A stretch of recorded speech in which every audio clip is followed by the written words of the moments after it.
안녕하세요. 나합격 시리즈 전산응용 기계제도 기능사 강의를 하는 서쌤입니다. 2014년도 5회 기출문제를 풀어보도록 하겠습니다. 2번입니다. 니켈강을 가공한 후에 공기 중에 방치해도 담금질 효과를 나타내는 현상을 물어봤습니다.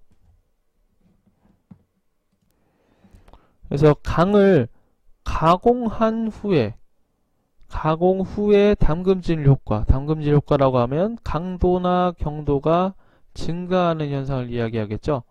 그래서 이 현상은 가공경화를 이야기합니다. 가공경화. 니켈강 같은 경우에는 작용성하고 헷갈릴 수가 있는데요. 작용성은 가열 후에 공랭을 시켜도 담금질 효과를 받을 수 있는 성질을 이야기하고요. 지금 문제에서는 가공 후에 가공이 이루어진 다음에 강도가 올라가는 현상을 물어봤으므로 정답은 4번이 되겠습니다. 그래서 작용성과 가공 경화의 차이를 명확하게 구분하셔서 알고 계시면 되겠습니다. 그래서 정답이 틀렸죠. 네, 4번이 정답이 되겠습니다. 다음 3번 보겠습니다. 여기서 이제 오타가 있죠. 내열서가 아니고 내열성입니다. 그리고 주도성이 아니고 주조성이죠. 주조성. 그래서 알루미늄 실리콘합금, 실루민이죠. 실리콘합금에 구리니켈 마그네슘을 소량 첨가해서 내열성 및 주조성을 높인 알루미늄 합금을 물어봤습니다. 그래서 이것은 알루미늄 실리콘에 구리, 마그네슘, 니켈을 집어넣은 대표적인 금속 로우엑스를 이야기하죠. 실루민에 첨가한 것을 더 집어넣어서 주조성, 내열성을 높인 합금이 되겠습니다. 그래서 정답은 4번이 되겠습니다. 5번 보겠습니다. 킬드강에는 어떤 결함이 주로 생기는가? 그래서 킬드강에는 상부 중앙에 수축공이 생기죠. 네, 우리 강철괴를 많이 이야기하는데요. 세 가지 종류의 강철괴가 있습니다. 이렇게 생긴 잉고트라고 하는 강철괴가 있죠. 강철괴. 원래 강철괴를 형틀에 넣고 이러한 형틀에 넣고 쇳물을 부어서 식히게 되면 이 안에 기공이라고 하는 결함들이 이렇게 바깥쪽으로 모이게 됩니다. 네, 이런 경우는 일반적인 경우는 이 기공들이 결함으로 이제 존재하게 되죠. 그래서 얘를 림드층이라고 해서 얘를 림드강이라고 얘기합니다. 림드강. 그래서 이 기공들을 생기는 이유가 산소나 가스 같은 것들이 밖으로 나가지 못하고 응고돼서 그 안에 남아있는 것이거든요. 그래서 용융금속을 집어넣었을 때 탈산제들을 넣어서 이 산소들이 위로 다 빠져나가게 해서 결국에는 응고가 될 때 산소가 위쪽에 모여있게 하기 위한 작업을 합니다. 그래서 위를 이렇게 잘라내면 되겠죠. 그래서 이걸 세미킬드강이라고 얘기합니다.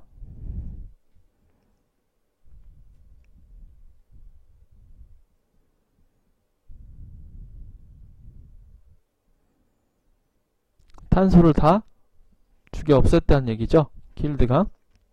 그래서 이 강력한 탈산제를 이용해서 안에 있는 가스나 산소를 모두 없앤 강이 주계가 바로 킬드강입니다. 킬드강.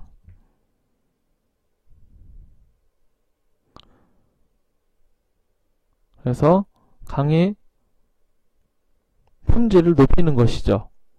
세미킬드 강만 하더라도 이 안에 기공이 몇 개가 있는데, 킬드 강은 거의 모든 탈산제가 안에 있는 가스를 거진 다 빨아들여서 이렇게 수축공이 남습니다. 그래서 이 부분을 이렇게 잘라낸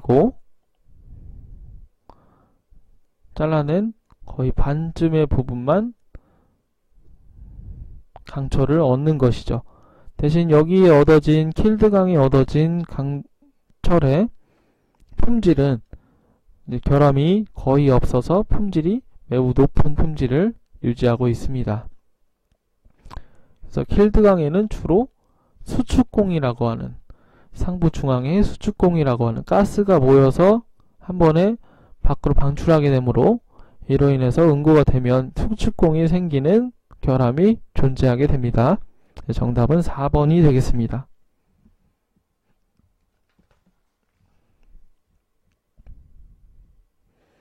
그럼 10번 보겠습니다. 리드에 대한 설명, 나사 용어 중 리드에 대한 설명을 맞는 것을 물어봤습니다. 리드는 나사를 한 바퀴 돌렸을 때 직선거리로 이동한 거리를 이야기하죠. 그래서 1회전 시 이동한 거리, 앞으로 들어가는 거리 또는 뒤로 나오는 거리를 이야기하겠죠. 그래서 정답은 2번이 되겠습니다. 다음 11번 보겠습니다. 한 변의 길이가 20mm인 정사각형 단면에 4kN의 압축 하중이 작용할 때 압축 응력을 물어봤습니다. 압축 응력은 인장 응력과 같이 시그마는 단면적분의 하중 P겠죠. 네. 근데 단면적이 사각형 단면적이므로 가로 세로가 모두 같겠죠. 20 곱하기 20으로 단면적을 구할 수 있습니다. 그 다음에 4kN, 그러니까 4 곱하기 kg가 1000을 의미하죠. 네, 그래서 이걸 계산해보면 10 뉴턴 퍼 밀리미터의 제곱이라는 압축 응력이 나오겠습니다. 그래서 정답은 1번이 되겠습니다.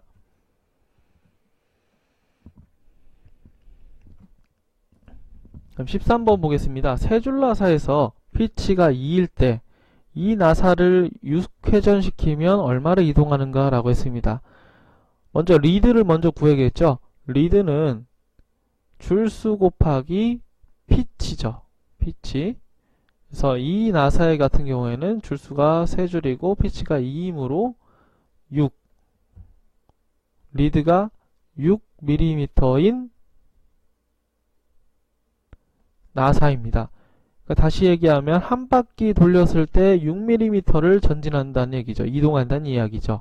근데 이 나사를 6회, 6바퀴 6회전을 시켰답니다. 그러면 6 곱하기 6, 그래서 36mm가 이동했겠죠. 그래서 4번이 정답이 되겠습니다. 다음 16번입니다. 연삭가공에서 결합제가 자주 나오죠. 그 중에 결합제 기호를 물어봤습니다. 이 중 틀린 것은, 그래서 가장 많이 사용하는 게 비트리파이드 결합제를 많이 사용하죠. 비트리파이드는 V가 맞죠. 그 다음 대문자 V 써주는 게 좋습니다. 다음 금속 결합제, 메탈에서 M자를 가지고 와서 M 맞습니다.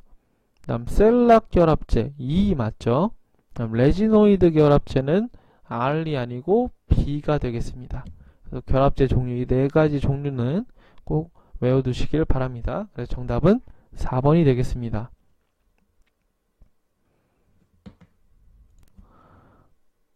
다음 19번 보겠습니다. 원통 연삭 작업에서 지름이 300mm고요.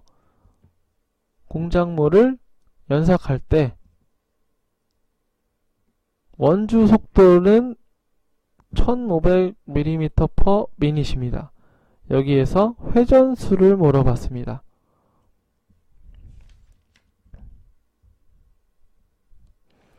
우리가 절삭 속도 구하는 공식 V는 1000분의 파이 dn이죠. 여기서 이 d 값, 지름 값은 공작물의 지름이 아니고 공구의 지름 이야기하죠. 공구 지름.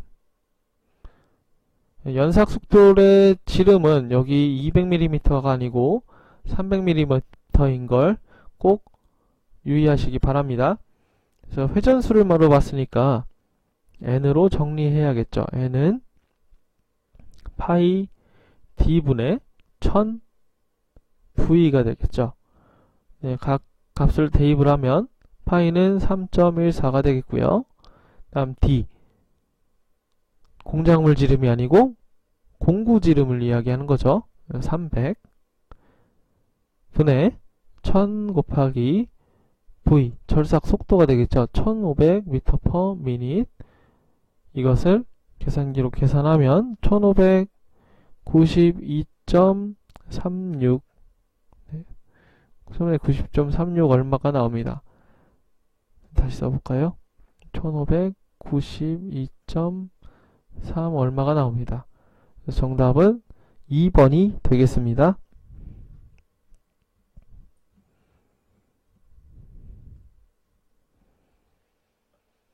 28번 보겠습니다. 치수 보조기호에서 이론적으로 정확한 치수를 나타내는 값은 1번, 네모안의 치수를 나타내는 방법이 있죠. 네. 그다음 4번 같은 경우에는 참고 치수를 이야기합니다. 그래서 정답은 1번이 되겠습니다. 다음 3번 같은 경우에는 비례하지 않는 치수를 이야기합니다.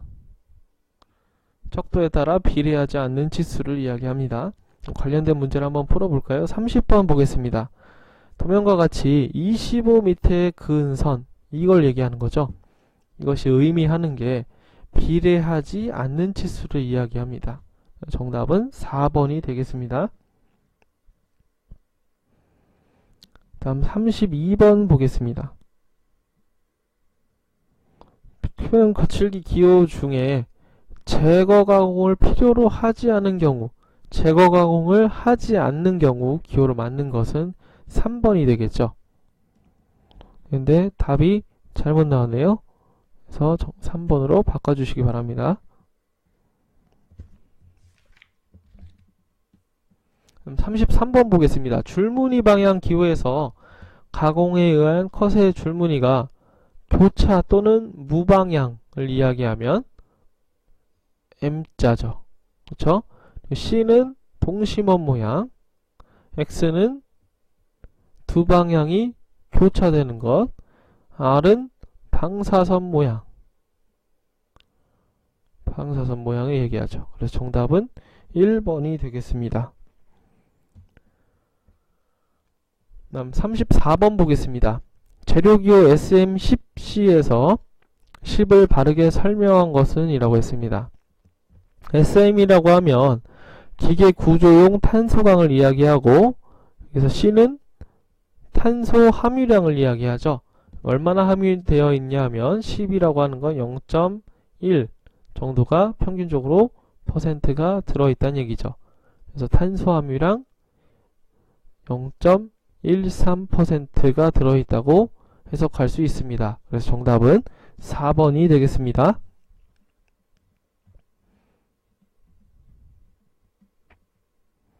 다음 37번 보겠습니다. 삼각법으로 도시한 물체의 투상도에서 이 투상법에 대한 설명을 물어봤습니다.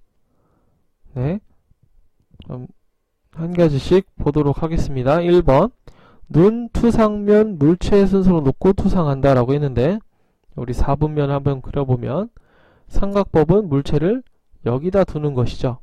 그래서 이쪽 방향에서 물체를 봤다고 했을 때 눈, 투상면, 필름이 되겠죠? 그리고 물체가 보이게 됩니다. 눈, 투상면, 물체 순으로 보이게 됩니다. 맞고요. 2번, 평면도는 정면도 위에 배치된다. 맞죠? 그래서 평면도가 정면도 위에 배치되게 됩니다. 3번, 물체를 1면각에 놓고 투상하는 방법이 아니고 3면각에 놓고 투상하는 방법이죠. 그래서 정답은 3번이 되겠네요.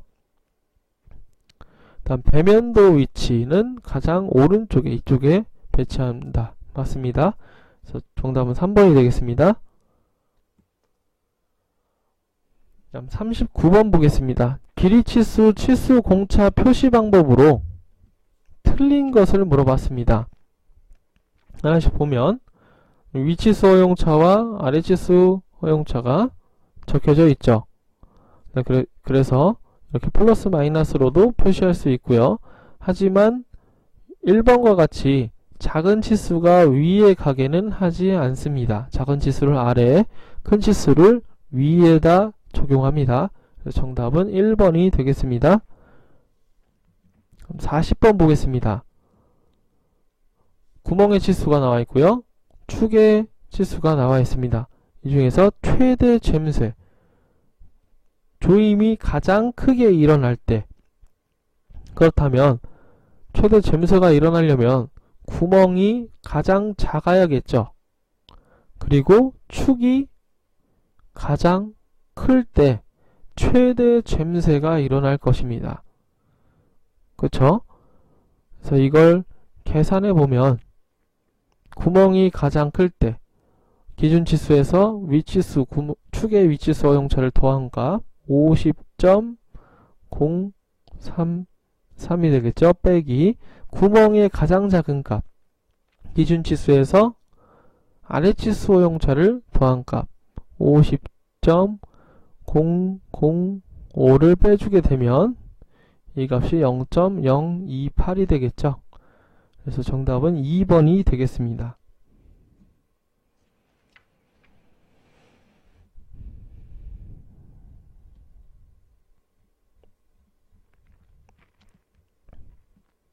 다음 48번 보겠습니다. 미터 보통 나사 M50 곱하기 2의 설명으로 맞는 것을 고르겠습니다. 보통 보면 여기 M자는 미터 나사를 이야기하고요. 그 앞에 50이라는 숫자는 호칭지름, 바깥지름을 이야기하죠. 호칭지름을 얘기합니다. 다음에 곱하기 2에 있는 숫자는 피치를 나타냅니다. 그래서 호칭지름은 50이고요. 다음 나사 피치가 2mm인 2번의 설명이 정확하죠. 정답은 2번이 되겠습니다. 다음 51번 보겠습니다. 나사 도면 그리는 방법에 대해서 틀린 것을 물어봤습니다. 1번 볼까요? 나사의 골 밑은 가는 실선으로 나타낸다. 맞죠? 골 밑이라고 하면 이 끝을 얘기하죠. 이 끝 원지름, 이 끝은 가는 실선으로 맞습니다. 2번 나사의 감긴 방향이 오른쪽이면 도면에 별도로 표기할 필요가 없다. 그렇죠. 감긴 방향은 오른 나사인 같은 경우에는 기본적으로 생략할 수가 있습니다.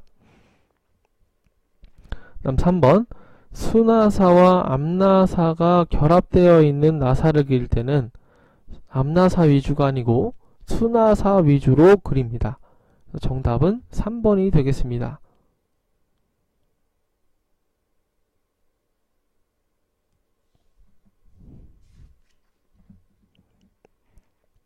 52번 보겠습니다. 축을 제도할 때 도시 방법으로 맞는 것을 고르려고 했습니다. 1번 볼까요? 축에 단이 있는 경우에는 치수를 생략한다. 축이 이렇게 단이 있는 경우, 이런 식으로 단이 존재하는 경우는 치수를 그려줘야겠죠. 네, 그래서 1번은 틀렸고요. 2번 길이 방향으로 전체를 단면화에 도시한다. 축은 단면에서 그리지 않습니다. 축 끝에 못대기 치수는 생략하고 기호만 기입한다고 했는데 그렇지 않죠. 축 끝에 못따기가 이렇게 있을 경우에는 앞에 C2라고 하는 못따기 기호와 치수를 함께 기입합니다. 그래서 틀렸죠. 4번 단면 모양이 긴 축의 같은 경우는 중간을 파단해서 짧게 그려줄 수 있습니다. 하지만 치수는 원래의 치수를 적어줘야겠죠. 그래서 정답 4번은 정답이 되겠습니다. 55번 보겠습니다. 모듈이 2인 한 쌍의 스퍼 기어가 맞물려 있을 때 이 수를 20개와 30개라고 합니다. 이 두 기어의 중심 거리를 물어봤습니다. 그려보면 모듈 2인 기어가 이렇게 두 개가 있습니다. 이 두 개의 중심 거리를 물어봤죠. 우리는 D는 MZ라는 공식에서 이 두 기어의 피치 원지름을 알 수 있죠. 그래서 D1은 얘를 A라고 할까요? A라고 하는 기어와 B라고 하는 기어입니다. A의 지름은 모듈 곱하기 2수, 모듈 2 곱하기 20 해갖고 40이 되겠고, B의 피치 원지름은 2 곱하기 30 해서 60이 되겠죠. 그러면 A의 피치 원지름은 40이고 이것의 반지름은 20이 되겠죠. B의 피치 원지름은 60이고 이것의 반지름은 30이 될 것입니다. 그럼 두 기어의 중심거리는 두 개를 더하면 되므로 50이 되겠죠. 이렇게 그림을 그려서 답을 구할 수도 있고요. 이렇게 공식을 써서 답을 구할 수도 있습니다. 그래서 정답은 3번이 되겠습니다.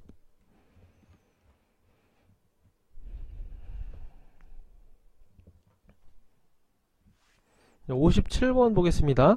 한쪽 면을 그림과 같이 용접하려고 할 때 용접 기호로 옳은 것을 물어봤죠. 이쪽 면을 용접하는 겁니다. 여기 있는 그림은 이것은 해당이 없습니다. 그래서 이쪽 면에 용접을 해야 하므로 이것은 필린 용접이 되겠죠. 필린 용접의 기호는 이렇게 삼각형이 되겠습니다. 삼각형만 봐도 4번임을 알 수 있죠.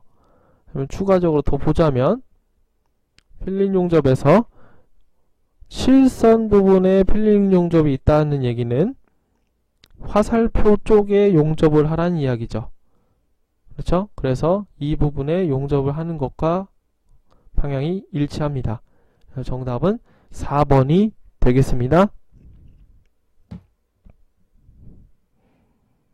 이상으로 강의를 마치도록 하겠습니다. 감사합니다.